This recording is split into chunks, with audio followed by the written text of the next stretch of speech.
Beginning, the memoryless princess.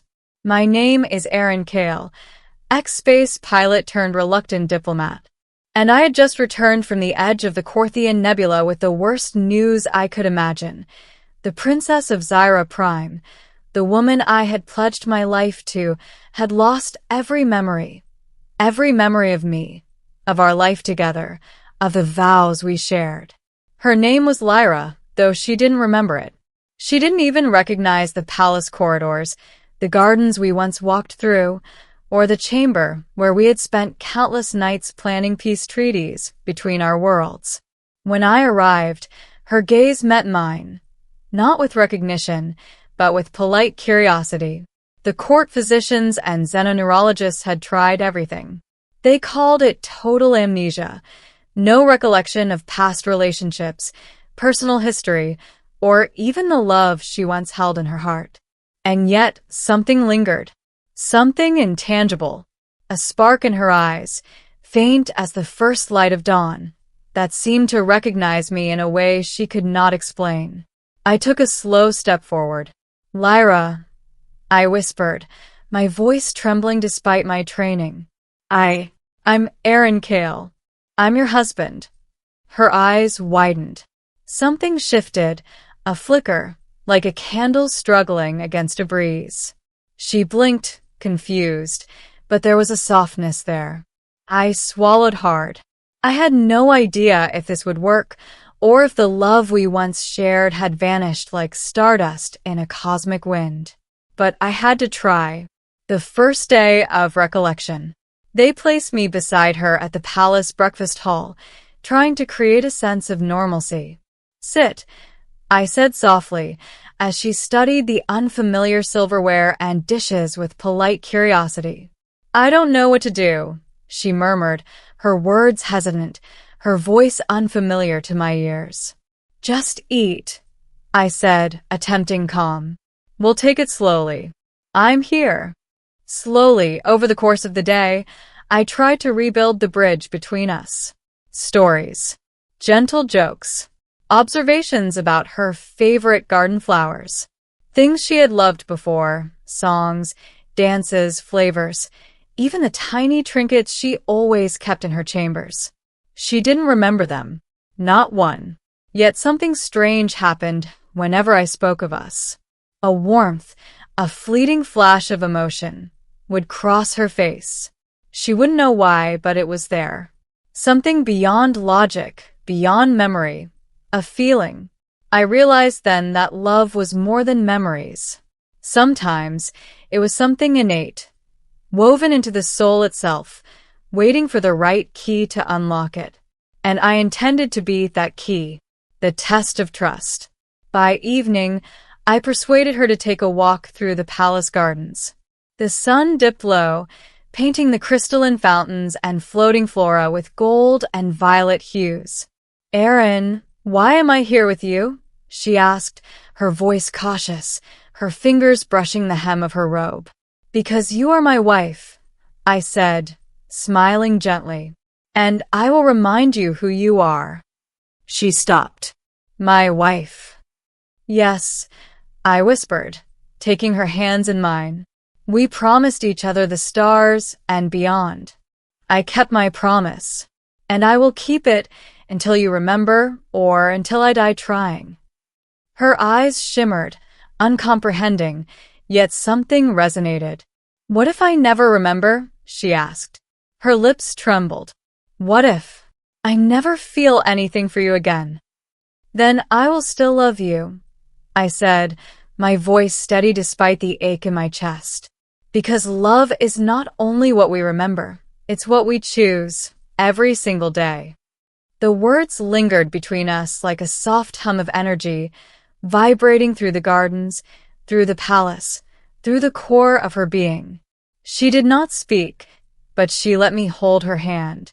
That in itself was a victory. The shadow of the past. But the palace was not safe. Rumors of an assassination plot had reached me. Factions within the court saw her amnesia as a weakness, a chance to overthrow the throne or manipulate the princess for their gain. I knew I had to keep her close. The memoryless princess could not defend herself, not against conspiracies, not against betrayal. That night, I stationed myself outside her chamber. And there, in the dim moonlight, I saw a shadow glide along the corridor. Someone had slipped past the guards. A blade glimmered in the low light. I moved faster than instinct would allow. "Lyra!" I shouted. She startled, stepping back as the shadow lunged. I intercepted the attacker, twisting the blade aside and forcing the assailant to the ground. The guard's helmet was ripped away, revealing a courtier, a man I recognized from the council. His eyes were cold, ruthless. "You cannot protect her," he sneered. "I can," I said firmly. "And I will." Lyra stood frozen, watching the entire scene unfold. She didn't understand the danger, didn't even remember it, but the fear in her eyes was genuine. And in that moment, I realized, even without memory, the heart still felt. The first memory fragment. Days passed. Each conversation, each walk, each shared laugh, or attempt at it, became a brick in a fragile bridge. Then, during a quiet evening in her solar observatory, it happened. I reached for her hand and whispered, "Do you remember the night we watched the twin moons of Zyra Prime rise? You fell asleep in my arms, and I promised I would never let anything hurt you." Her eyes welled up, not with recognition, but with sensation. She began, voice trembling. "I feel something. Something familiar, warm, safe." "Yes," I said, my heart racing. "That's because you are loved. You are loved. By me." She leaned closer, her forehead resting against mine. A sigh escaped her lips. And then, the fragment came, a single memory, brief but vivid. She saw herself smiling at me, our fingers intertwined, laughter echoing in a sunlit chamber. Her lips trembled as tears streaked her cheeks. I remember warmth," she whispered. "And a love." "Yes," I said softly, brushing the hair from her face. "You remembered the love. That is enough. The rest will come, one memory at a time." The danger returns. But peace was fleeting. A faction of the council, fearing she might regain her strength and autonomy, struck again. This time, they attempted to kidnap her during a ceremony in the palace atrium.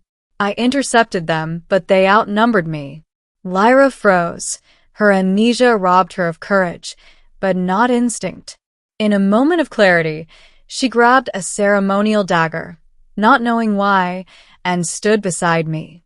"You promised," she said quietly, voice strong. "You will not let them take me."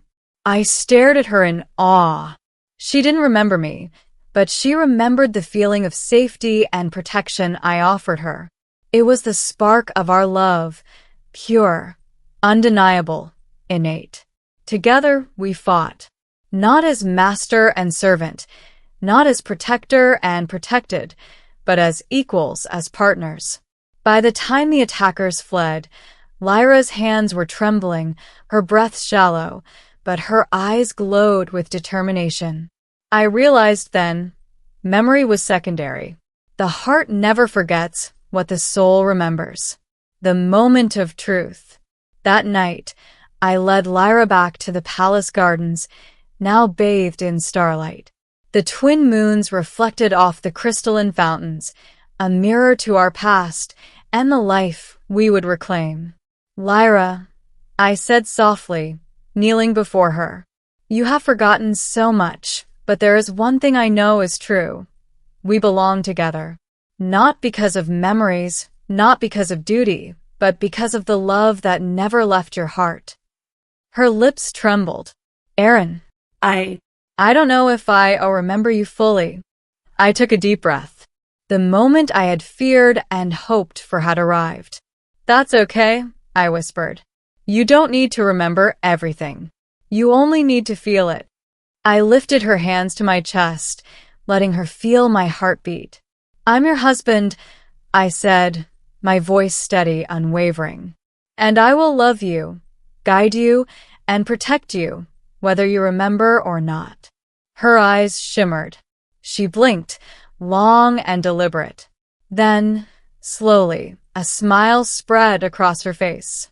And in that smile, in that heartbeat, she remembered everything that mattered. Not names, not places, not titles, but the love. Ending, the rebirth of US. From that night onward, Lyra and I rebuilt our lives together. Memories returned slowly, fragments at first, then days, weeks, years. But even the memories that never came back did not matter. She remembered the one thing that always counted, the love she felt when I said, simply and boldly, I'm your husband.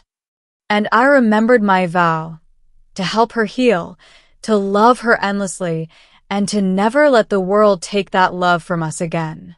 The empire, once a cage of politics and betrayal, became our shared universe, a canvas upon which we could paint our future. Lyra walked beside me in every garden, every council chamber, every corridor of the palace.